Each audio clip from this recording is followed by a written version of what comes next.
No tenían tecnología, ni tiendas, ni redes de seguridad. Y, sin embargo, los campesinos medievales sobrevivieron al hambre, la guerra, la enfermedad y el invierno sin planes de respaldo, sin herramientas modernas y, a menudo, sin ayuda. Lo lograron dominando sistemas tan simples y tan resistentes que todavía funcionan hoy en día. En este video, descubriremos el manual de supervivencia olvidado que mantuvo con vida a la gente común en tiempos imposibles y revelaremos los métodos antiguos que están siendo revividos ahora por los colonos modernos, los que viven fuera de la red y los preparacionistas por igual. Quédate con nosotros porque uno podría salvarte también. Recolección de agua de lluvia sin herramientas. El agua era vida. Y para los campesinos medievales, conseguirlo no era tan sencillo como abrir un grifo. Sin tuberías, bombas ni sistemas de filtración, tuvieron que recolectar cada gota que la naturaleza les daba. Y lo hicieron con sorprendente eficacia. Los tejados de paja o tejas de madera no servían únicamente para refugiarse. Actuaron como receptores abiertos durante cada tormenta. Canalones hechos de madera ahuecada o arcilla desviaban el agua hacia barriles o grandes jarras de cerámica. Pero no lo bebieron directamente del barril. Se colocaban hojas, tela o incluso musgo sobre las aberturas para filtrar los residuos a medida que el agua fluía. Algunas familias dejaban caer carbón en los recipientes de almacenamiento, no por el sabor, sino para absorber las impurezas. En climas más fríos, el agua de lluvia a menudo se almacenaba bajo tierra en pozos revestidos de cera o arcilla. Estos permanecieron frescos, oscuros y sin perturbaciones, lo que frenó el crecimiento de bacterias y algas. Los campesinos sabían instintivamente que el agua estancada en la superficie se echaba a perder rápidamente, pero el agua enterrada, protegida del calor y del sol, duraba mucho más. Y cuando dejó de llover, no entraron en pánico. En lugar de eso, lo racionaron. El agua no era solo para beber. Se utilizaba con cuidado para cocinar, lavar, remojar granos e incluso fermentar. El agua gris del lavado a veces se reutilizaba para humedecer la tierra o limpiar herramientas. Nada se desperdició. Para las comunidades que no tenían ríos ni pozos cercanos, la captación de agua de lluvia no era una comodidad. Fue supervivencia. Los trazados de pueblos enteros fueron diseñados para canalizar el agua de escorrentía hacia depósitos compartidos donde los vecinos se turnaban para extraer agua del mismo suministro. Esto creó un sentimiento de interdependencia que se extendió mucho más allá del agua. Porque cuando dejó de llover, nadie sobrevivió solo. Hoy en día, los agricultores que viven fuera de la red y los constructores ecológicos están volviendo a los mismos conceptos. Techos inclinados, sistemas alimentados por gravedad, filtración natural. Resulta que los campesinos ya habían resuelto el problema siglos antes de que olvidáramos cómo. Calefacción sin leña. Cuando llegaba el invierno, los campesinos no podían permitirse el lujo de desperdiciar leña. No cuando había que cortarlo, secarlo, transportarlo y racionarlo. Entonces, en lugar de depender de las llamas, aprendieron a atrapar el calor y compartirlo de maneras que no consumieran recursos valiosos. Uno de los métodos más simples fue la agrupación de cuerpos. Las familias y a veces incluso los animales dormían juntos en una habitación, a menudo en camas compartidas, preservando el calor corporal durante la noche.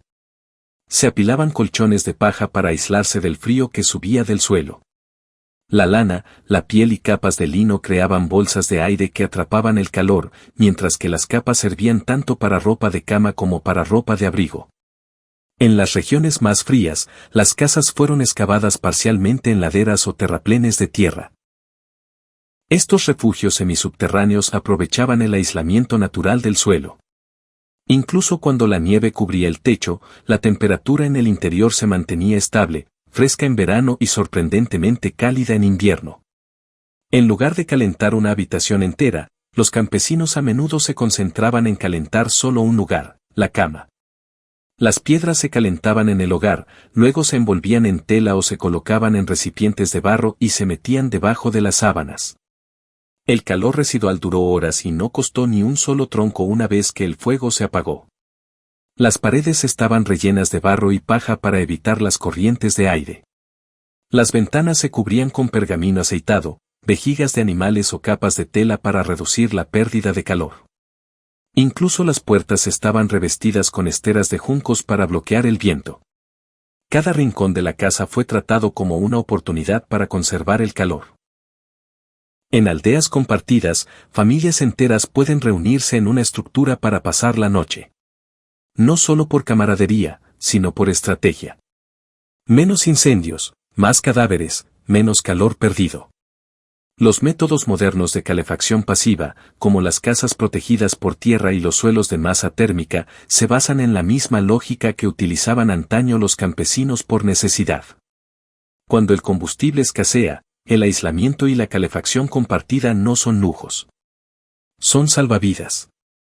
Cocinando con casi ningún combustible, la leña era un bien preciado y los campesinos no podían permitirse desperdiciarla en cada comida. Así, desarrollaron métodos de cocción que llevaban el calor hasta su límite absoluto. Una de las herramientas más eficaces fue el horno de barro. A diferencia de un fuego abierto, estos hornos en forma de cúpula absorbían el calor de una pequeña cantidad de madera ardiendo y luego mantenían ese calor durante horas. Una vez que las llamas se apagaron y se retiraron las brasas, el calor residual dentro de las paredes de arcilla fue suficiente para hornear pan, guisos cocinados a fuego lento o secar hierbas. Algunos hornos fueron aislados con ceniza o paja para retener el calor por más tiempo. Las familias planificaban las comidas en función de los ciclos del horno. El pan entró primero cuando la temperatura estaba más alta. Luego vinieron los guisos y las papillas, que podían cocinarse a fuego lento a medida que el calor se desvanecía. Finalmente, se colocaban dentro hierbas, frutas o leña húmeda para que se secaran durante la noche, sin desperdiciar nada. Pero no se trataba solo del horno. La cocina era a menudo comunitaria. Los aldeanos se reunían alrededor de un hogar compartido o un horno común, juntando sus ingredientes y leña para cocinar en cantidades más grandes. Esto no solo era eficiente. También significó menos incendios que atender, menos madera que quemar y menos humo en el aire. Para aquellos que no tenían hornos, la comida se cocinaba en pozos que retenían el calor. Las piedras se calentaban en el fuego y luego se transferían a un agujero cubierto y revestido con hojas o arcilla. La comida se colocaba dentro, se sellaba con más hojas o turba y se dejaba cocinar lentamente con el calor atrapado, a veces durante la noche. Este método de bajo consumo de combustible y baja tensión convirtió granos duros y raíces en alimentos comestibles utilizando casi ningún aporte de energía extra. Las sopas y los guisos eran un alimento básico diario, no solo por su valor nutritivo, sino porque se podían recalentar varias veces. Una misma olla puede extenderse a varias comidas, absorbiendo nuevos ingredientes con cada hervor. Hoy en día, los PRIES modernos utilizan cocinas térmicas, estufas cohete y bolsas de retención de calor basadas en estos mismos principios.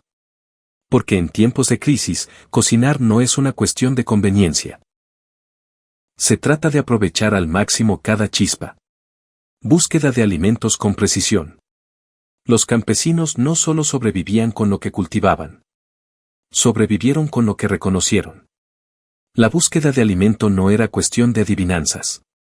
Era una habilidad profundamente perfeccionada que se transmitía de generación en generación, se enseñaba desde la infancia y se practicaba temporada tras temporada. Los campesinos medievales podían identificar docenas de alimentos silvestres que crecían cerca de sus casas. Incluso cuando las cosechas fallaban o las despensas se vaciaban, plantas como la ortiga, la acedera, el ajo silvestre, el diente de león y la pamplina no eran solo alimentos de reserva. Eran ingredientes esenciales.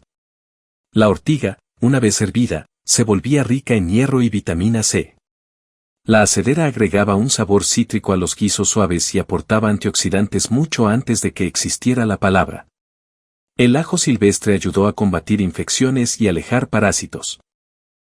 Y dientes de león.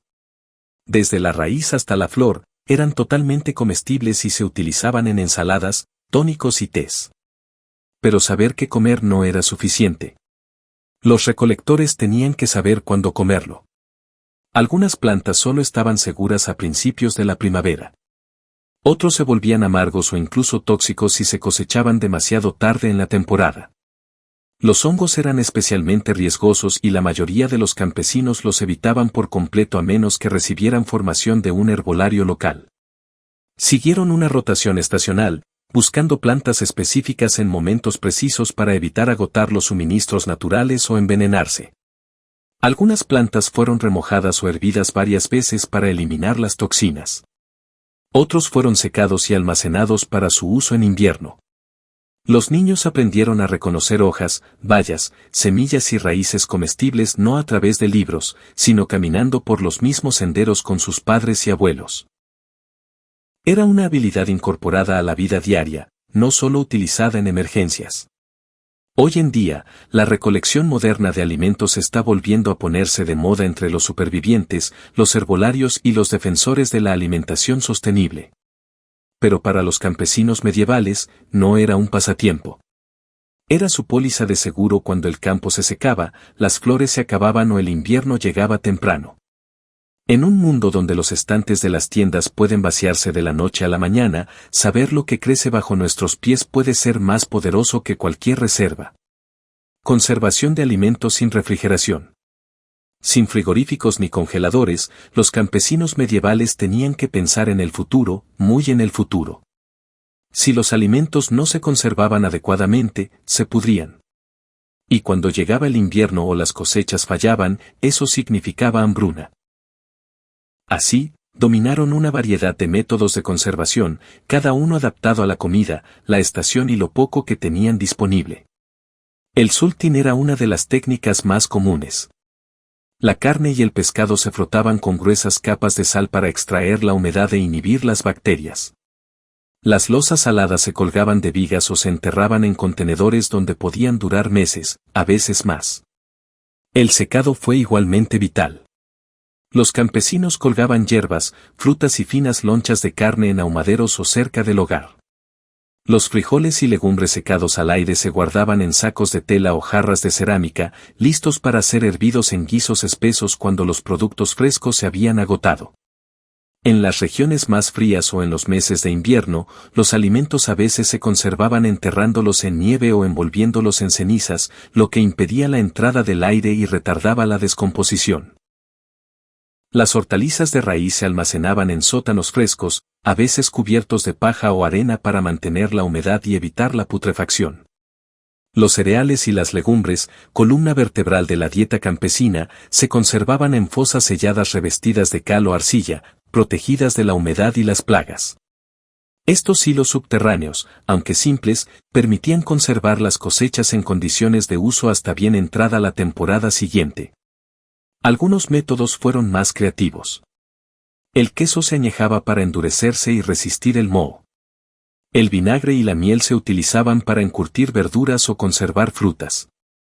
Incluso cuando un lote olía extraño o cambiaba de color, los campesinos confiaban en la experiencia y el olfato para juzgar que se podía comer todavía. Desperdiciar comida no fue solo un error. Fue un riesgo. Cada trozo de carne de presa conservada o grano almacenado era un salvavidas. Y como el hambre nunca estaba lejos, almacenar alimentos se convirtió en un acto de supervivencia, no de conveniencia. Los supervivientes de hoy utilizan muchas de las mismas técnicas.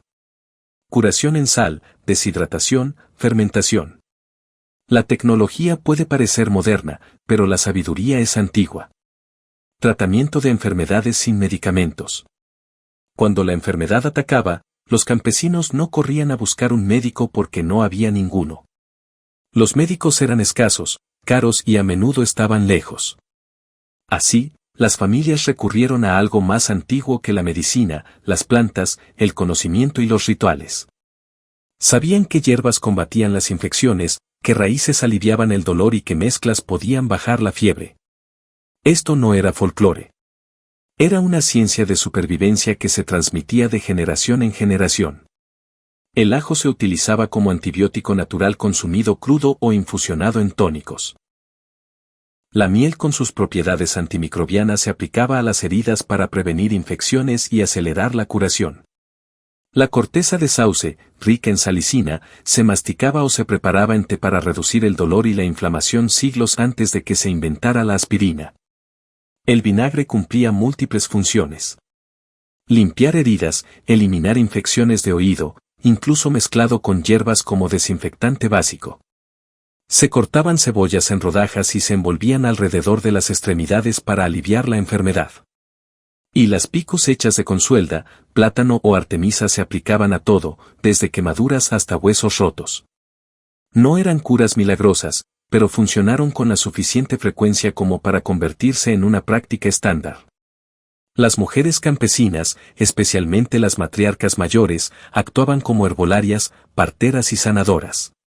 Mantenían jardines llenos de plantas medicinales y flores silvestres. Un niño enfermo significaba un té cuidadosamente seleccionado. Un marido herido significaba pultus y descanso. Algunas técnicas eran sorprendentemente avanzadas.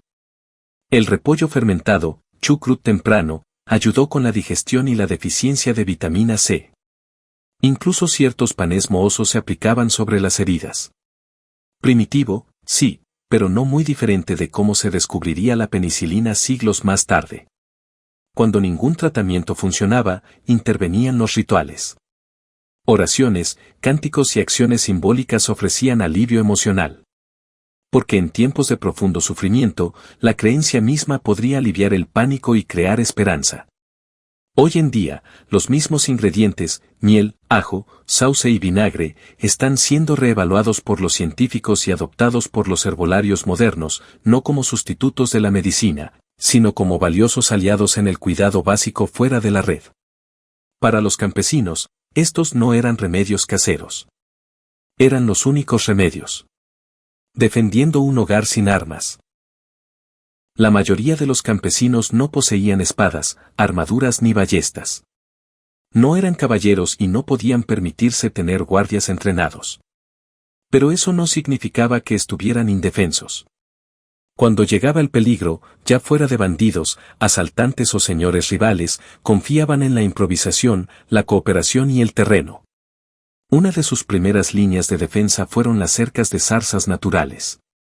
Se cultivaban arbustos espinosos y densos como el espino blanco o el endrino alrededor de casas o campos para formar barreras densas y dolorosas que eran casi imposibles de cruzar en silencio.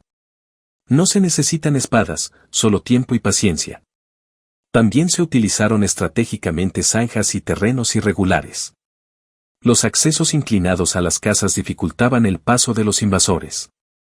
En algunas zonas, los campesinos construyeron entradas en zigzag, ralentizando el movimiento y exponiendo a los atacantes a contraataques desde arriba.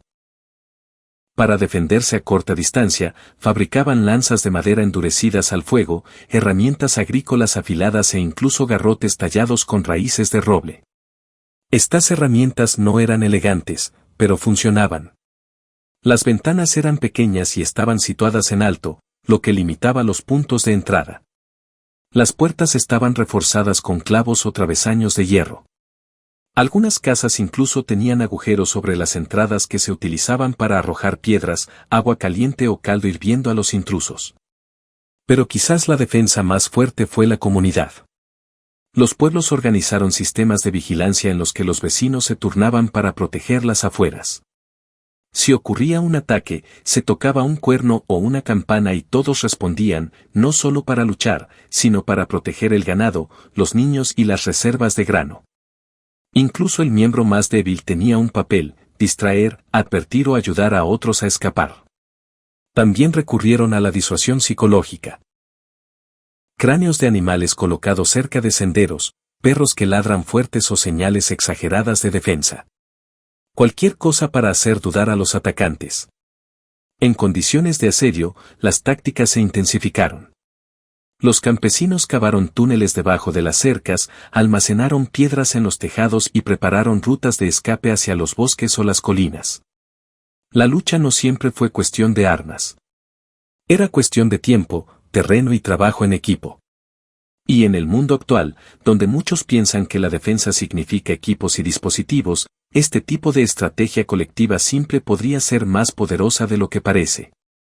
Supervivencia mental a través de rituales y creencias. Puedes soportar el hambre.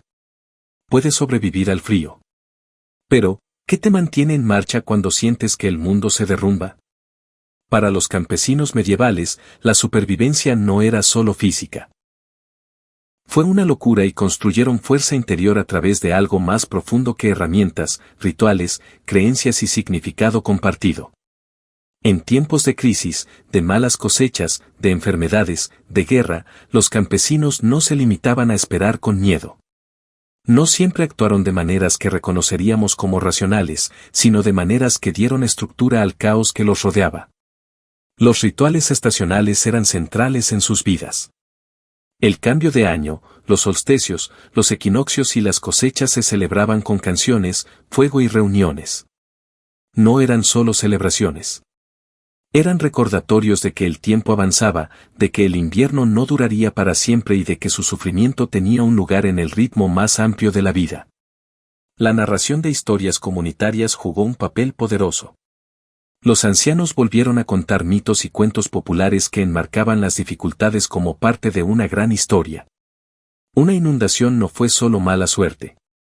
Fue una prueba. Un invierno duro no fue solo miseria. Era algo que sus antepasados habían superado.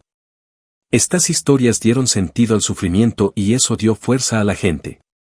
La religión también proporcionó un marco para la supervivencia. Ya fuera la Virgen María, los santos locales o incluso las tradiciones precristianas entretejidas en la vida cotidiana, los campesinos veían el mundo como un paisaje moral. Lo importante era hacer lo correcto. Mantener la fe en tiempos difíciles no se trataba solo de salvación. Fue un ancla psicológica. Incluso actos simbólicos simples como bendecir una hogaza de pan antes de una comida o encender una vela en una noche tormentosa ayudaban a los campesinos a recuperar una sensación de control. Estos rituales eran pequeños pero poderosos. Y cuando llegaba la muerte, como solía ocurrir, el ritual daba espacio para el duelo, para recordar y para continuar. Los psicólogos modernos reconocen esto. Ahora bien, la creencia, el significado y la comunidad son algunas de las herramientas más importantes en cualquier escenario de supervivencia. Los campesinos no leían libros de autoayuda ni asistían a seminarios de resiliencia. Sobrevivieron porque sus mentes fueron entrenadas tanto como sus manos. El plan de supervivencia que olvidamos. No lo llamaron preparación. No lo llamaron ofrenda. Para los campesinos, era simplemente la vida. Desde la recolección de lluvias sin herramientas hasta la conservación de alimentos bajo tierra. Desde calentar casas sin leña hasta combatir enfermedades sin farmacia, cada táctica nació de la necesidad y se perfeccionó a lo largo de generaciones. No tenían lujos.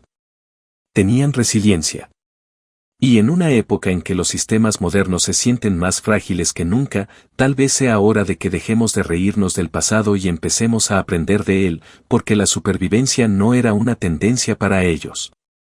Era la única opción.